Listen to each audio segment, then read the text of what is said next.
सत्यभामा का साथ पाने के लिए सत्यजीत ने भी एमबीए में एडमिशन ले लिया। लेकिन कुछ दिन बाद अचानक ही सत्यजीत ने कॉलेज आना बंद कर दिया। आखिर इसके पीछे क्या कारण था, जानने के लिए सुनते रहिए तुम्हारे लिए आपके अपने बुक ऑडियो पर। पापा मुझे एमबीए करने के लिए कह रहे थे, तो मैं सोच रहा हूँ माँ कि उनकी इच्छा मुझे पूरी करनी चाहिए। ये तुम कह रहे हो सत्य? हाँ माँ, मैंने बहुत सोचा, फिर मुझे लगा कि पापा ठीक ही कह रहे हैं। हम जिस भी क्षेत्र में काम करते हैं उसकी तकनीकी जानकारी हमें होनी चाहिए। इससे कार्य क्षेत्र में बहुत फर्क पड़ता है, सत्यजीत ने कहा। लेकिन कल तक तो तुम पापा की बातों से सहमत नहीं थे, माँ ने कहा। वो मेरी गलती थी माँ, पर अब मुझे अपनी गलती का एहसास हो गया है।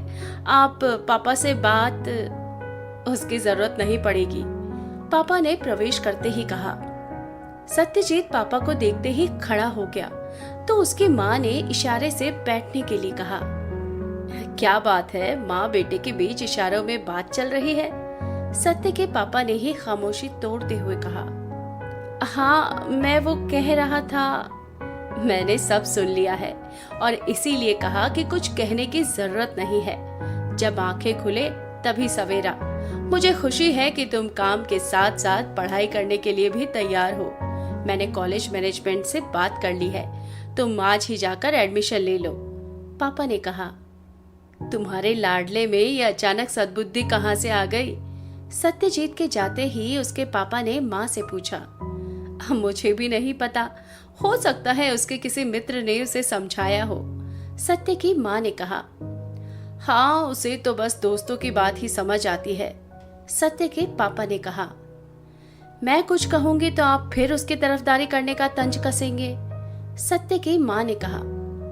तुम समझती क्यों नहीं हो कि मैं तुम्हारे बेटे का दुश्मन नहीं हूँ।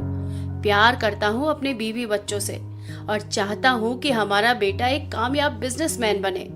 उसकी लापरवाही के चलते कहीं ऐसा ना हो कि हम बर्बाद हो जाएं, सत्य के पापा ने कहा। आपकी तरह मैं भी चाहती हूँ कि सत्यजीत अपने नाम के अनुकूल कार्य करे और इसीलिए उसके वर्तमान दोस्तों की जो सर्किल बनी हुई है उसे तोड़ना चाहती हूँ। इसीलिए आपकी नाराजगी झेलकर भी मैं उसे समाज सेवा के कार्य में सहयोग ले रही हूँ, जिसका पहला सकारात्मक परिणाम आज हम देख रहे हैं, सत्य की माँ ने कहा। पर ध्यान रहे, समाज सेवा उसका मूल कार्य नहीं है। कारोबारी की तरह समय समय पर उसमें कड़े निर्णय लेने की भी क्षमता होनी जरूरी है। माँ पापा, मैं एडमिशन के लिए कॉलेज जा रहा हूँ, सत्य ने कहा। ओके बेटा, बेस्ट ऑफ लक, माँ ने कहा। अरे, आप तो सचमुच कॉलेज आ गए, भामा ने सत्य को कॉलेज में देखकर कहा। हाँ, आज मेरा एडमिशन है, सत्य ने कहा। इसका मतलब अब हमारी मुलाकातें रोज ही होंगी। भामा के चेहरे से खुशी स्पष्ट झलक रही थी। हाँ, और मेरा कॉलेज ज्वाइन करने का कारण भी यही है, क्योंकि तुमने तो कसम खा रखी है कि सिर्फ मुलाकात के लिए हम नहीं मिलेंगे और तुम्हें देखे बिना रह पाना मेरे लिए संभव नहीं है। इतना प्यार करते हो मुझसे, भामा भावुक हो गई। मौका मिले तो आजमा लेना, सत्य ने कहा। तुम तो पहले से ही मेरे दिलो दिमाग पर छाए हुए हो, सत्य भामा ने कहा। मतलब राघव सही कहता है, सत्य ने कहा। क्या कहा राघव ने? भामा ने आवेश में कहा। नाराज क्यों होती हो? तुम्हें जानने के लिए राघव से दोस्ती करना जरूरी था। वैसे तुम्हारा मित्र बिल्कुल तुम्हारी तरह ही है, सत्य ने कहा। मतलब? भामा ने पूछा। और मेरी टांग खींच रहे हो, भामा ने कहा। नहीं, पर फिर उससे ही पता चला कि कॉलेज के बाहर तुमसे बात कर पाना संभव ही नहीं है, तो मैंने भी एमबीए में एडमिशन ले लिया, सत्य ने कहा। आज तो इस राघव की खैर नहीं है, भामा ने बड़बड़ाया। उस बेचारे को क्यों कोस रही हो? राघव मुझसे नहीं मिलता तब भी मैं तुमसे दोस्ती करने का कोई न कोई रास्ता निकाल ही लेता। जहाँ चाह होती है वहाँ राह भी निकल आती है, सत्यजीत ने कहा। और फिर इस तरह भामा के साथ वाली सीट पर बैठकर सत्यजीत रोज ही पढ़ाई के बहाने उसका साथ पा लेता। अचानक ही सत्यजीत ने कॉलेज आना बंद कर दिया और ये सिलसिला लगातार जारी रहा। अंततः भामा से रहा नहीं गया और उसने राघव से पूछ ही लिया, तुम्हारा परम मित्र आजकल दिखाई नहीं दे रहा है?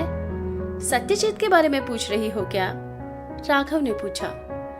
वही तो है शायद तुम्हारा प्रिय मित्र, भामा ने तंज कसा। सत्यजीत अच्छा बंदा है, पैसों का घमंड बिल्कुल भी नहीं है उसे, राघव ने कहा। मैंने तुमसे ये नहीं पूछा कि उनसे दोस्ती क्यों हुई, भामा ने कहा। अच्छा, तो सत्य के ना आने से परेशान हो तुम? उसने मुझे बताया था कि अपने पापा के व्यवसाय में भी सहयोग करता है, तो हो सकता है उसी में व्यस्त हो, राघव ने कहा। सुना है तुम मुझे बहुत याद कर रही थी? दूसरे ही दिन कॉलेज में सत्य ने पूछा। हाँ, तुम एक सप्ताह से कॉलेज नहीं आए तो तुम्हें मेरी आदत पड़ ही गई? सत्य ने पूछा। हाँ, पड़ गई। आशा के विपरीत भामा के इस जवाब से सत्य के सपने इंद्रधनुषी हो गए और उसने कहा, देखो, तुम्हारी बातों से तो मेरे रोंगटे ही खड़े हो गए हैं। और मेरी तेज चलती सांसों के बारे में क्या कहोगे तुम? भामा ने कहा। Thank you so much Bhama कि तुमने मेरे प्यार की गहराई को समझा है। सत्यजीत की खुशी का ठिकाना नहीं रहा। तुम गलत समझ रहे हो। सत्य भामा के इस शब्द ने सत्य के दिल पर बिजली गिरा दी और उसने कहा, क्या गलत समझा हूँ भामा? मैंने तुम्हारे प्यार को समझा ही नहीं है सत्य, बल्कि अपने प्यार की बेताबी का इजहार कर रही हूँ, कहते ही भामा ने नजरें झुका ली। पुरानी फिल्मों की हीरोइन जैसी ये तुम्हारी अदा मुझे बहुत पसंद है भामा। क्यों, क्या किया मैंने? भामा की निगाहें अभी भी झुकी हुई थी और बदन थरथरा रहे थे। ये झुकी झुकी नजरें और शरीर में उठते कंपन से बिखरते हुए बाल प्यार का ऐसा इजहार कर रही है कि प्रेम के बड़े बड़े बोल भी इसके सामने फीके पड़ जाएंगे। सत्य ने कहा। प्लीज आप मेरे चेहरे से अपनी नजरें हटा लें, भामा ने कहा। बिना नजरें उठाए कैसे जान गई कि तुम्हारे चेहरे पर मेरी आंखें जमी हुई हैं? सत्य ने कहा। मन की आंखें तो तुम्ही पर लगी हुई हैं, भामा ने कहा। सच में भामा, वास्तविक प्रेम का अनुभव तो मुझे अभी हो रहा है। अब तक जिसे मैं प्रेम समझता रहा उसमें तो भावनाएं थी ही नहीं। सत्यजीत और सत्यभामा के इस वास्तविक प्रेम की कहानी में आगे क्या होगा, जानिए कहानी के अगले भाग में।